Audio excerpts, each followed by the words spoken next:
for the citizens. Wow. What do you think he's getting at there? I mean, it sounds like he's tapping into Yeah. this like broader feeling in Ghana Okay. that those in power or those connected to those in power, Right. sometimes they act with a sense of entitlement or they disregard the needs of the average person. Yeah. So his anger, Right. it's not just about a concert date, you know? Right. It's about perceived injustice and a potential abuse of influence. Right. So he specifically mentions September 25th and 22nd. Okay. And he's kind of implying that there was something else going on. On one of those dates that like messed with his concert. I see.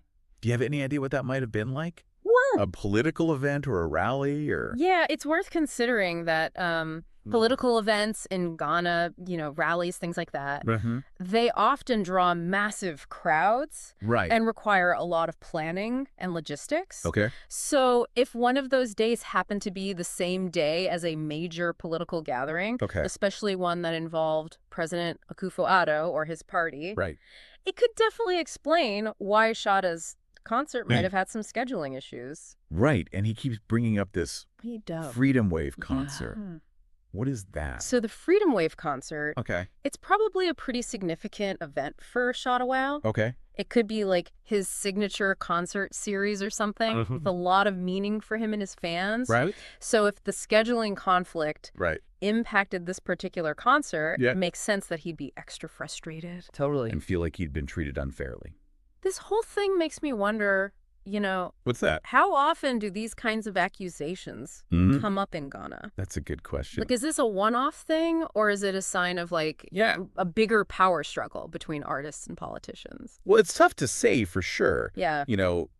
Based on just this one video. Sure. But I think Shatta Wale's outburst Yeah. definitely raises questions about the relationship between the music industry and the government in Ghana. Yeah, right.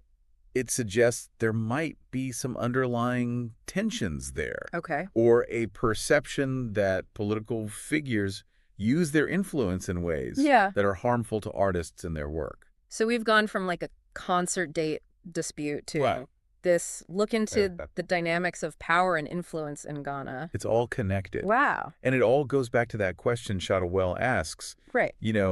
How much influence should family members of politicians actually have? Right. Is there a line, and where do we draw it?